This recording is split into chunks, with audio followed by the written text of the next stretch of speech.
एक सभा का आयोजन किया जा रहा है जिसमें हिमाचल प्रदेश की जनता को जो हिमाचल प्रदेश की सरकार द्वारा काम किया गया है, विकास किया गया है, उसका एक किया जाएगा, उसको बताया जाएगा। और जो 2 साल का कार्यकाल है वो उपलब्धियों भरा कार्यकाल है। इसके बावजूद कि जो हमको आर्थिक रूप से भी चुनौतियां मिली, राजनीतिक रूप से भी जो चुनौतियां बढ़ा रहा है इसके बावजूद भी हिमाचल प्रदेश में विकास की गति वो बड़ी है। और हमने जो गारंटीज दी थी हमने उसको पूरा किया है। हमने कहा था कि ओपीएस को हम लागू करेंगे। हमने पहली मंत्रिमंडल की मीटिंग में हिमाचल प्रदेश के 1,35,000 कर्मचारियों को ओपीएस दिया है। हमने कहा था कि महिलाओं को 1,500 रुपये के रूप में पेंशन दी जाएगी। उसको लाहौल स्पीति ज़िले से शुरुआत कर करके पूरे हिमाचल प्रदेश में कोई 2.5-3 लाख महिलाओं को वो 1,500 रुपये में पेंशन हिमाचल प्रदेश की महिलाओं को दी जा रही है।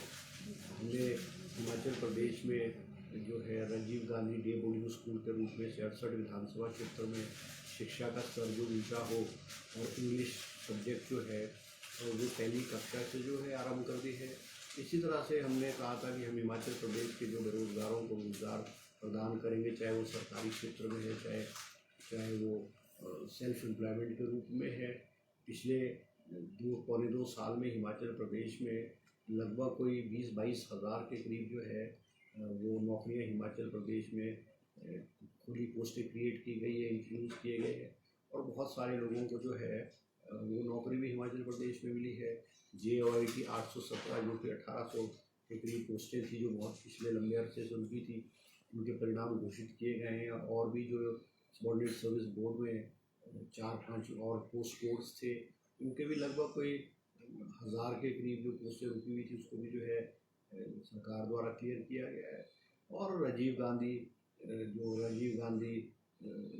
गाड़ी टैक्सी वाली यूनिट है कि हिमाचल प्रदेश में सरकारी क्षेत्र में जो गाड़ियाँ हैं वो नौजवान बेरोजगार नौजवानों को इलेक्ट्रिकल व्हीकल्स के लिए सब्सिडी दी जाएगी और सरकारी डिपार्टमेंट्स में उनको एम्प्लॉय की जाएगी। उसकी शुरुआत बिलासपुर में 11 दिसंबर को उसकी शुरुआत की जाएगी। तो इसी तरह से बहुत सारी उपलब्धियां हैं जो हमने की है। जो दूर दराज के क्षेत्र हैं जहाँ पे अध्यापक नहीं थे, वहाँ पे ट्राइबल एरियाज, हार्ड एरियाज में मेरे ख्याल बहुत सारे लोगों को शिक्षा विभाग में वो फर्स्ट अपॉइंटमेंट के रूप में भेजा गया है, ताकि वहाँ स्कूलों में जो शिक्षा का स्तर है वो सुचारू रूप से चले।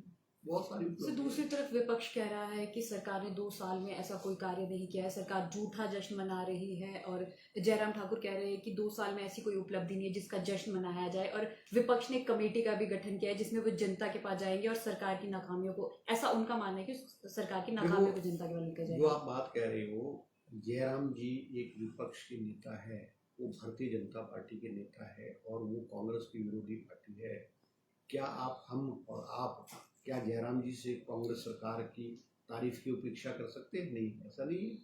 जो उस विपक्ष में है वो अपने विरोधी पार्टी की आलोचना करेगा, खंडन करेगा, नुक्ताचीनी करेगा। वो जयराम जी अपना काम कर रहे हैं।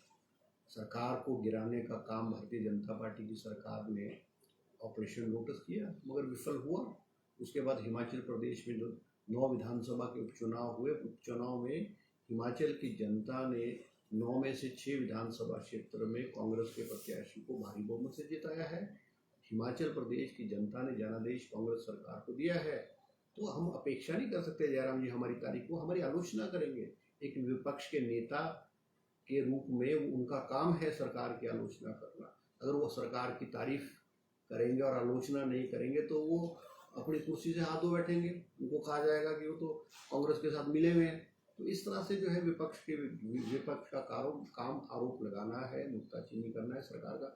जब हम विपक्ष में होते थे, हम भी तो भारतीय जनता पार्टी की सरकार का आलोचना करते थे, उनकी नुक्ताचीनी करते थे। तो ये एक प्रजातंत्र का सिस्टम है जिसमें विरोधी दल अपने विरोधी पार्टी की आलोचना करता है। सर, सरकार जो है नए इन्वेस्टर को लुभाने के लिए क्या कुछ कर रही है? और इसी में एक सवाल और कि विपक्ष भी सवाल उठा रहा है कि जो इन्वेस्टर्स है वो प्रदेश से भाग रहे हैं। सर नहीं, देखो, जो प्रदेश में जो उद्योगपति है, हिमाचल प्रदेश से कोई भी उद्योगपति प्लान करके नहीं गया है। ये बात ठीक है कि समय समय पे पहले भी और आज भी कभी कभी कुछ कुछ जो फैक्ट्रीज हैं वो बंद होती है, एक ये नॉर्मल प्रोसेस है। और हम जो है नए इन्वेस्टर्स के रूप में, चाहे हमारे बल ड्रग पार्क में है, चाहे हमारे मेडिसिनल डिवाइस पार्क में है, हमने कम से कम 10,000 करोड़ के MOU इन दोनों प्रोजेक्ट्स में नए इन्वेस्टर्स के रूप में हमने उनसे MOU साइन किए हैं। और जैसे ही हमारी जो ग्राउंड में हमारी जो वर्किंग है, हम जो हमारे पार्क्स और बल ड्रग पार्क और मेडिसिनल डिवाइस पार्क तैयार होगा, ये जितने भी लोग हैं वो वहाँ पे इन्वेस्टमेंट करने आरम्भ कर देंगे। ये बात ठीक है कि अभी बिजली के दाम जो है हिमाचल प्रदेश में बढ़े हैं और उद्योगपतियों का मानना है कि जो दाम बढ़े हैं वो दूसरे पड़ोसी राज्यों से अधिक है।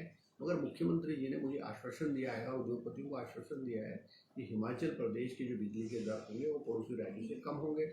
और मुख्यमंत्री जी ने कहा है लगभग 50 से 60 पैसा कम जो है बिजली के दर में है वो करने जा रहे हैं। सर इसी में सवाल जो आपने बात कही, बल ड्रग पार्क जो है उसका काम अभी कहाँ तक पहुँचा है सर? ये बल ड्रग पार्क का काम जो है वो अभी इसकी वो एनवायरनमेंट क्लियरेंसेस हुई है, एनवायरनमेंट क्लियरेंस हुई, उसकी पब्लिक हियरिंग होती है 20 नवंबर को। पब्लिक हियरिंग हुई है उसकी।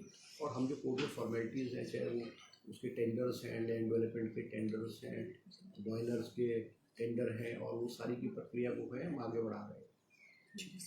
ठीक है, थैंक यू।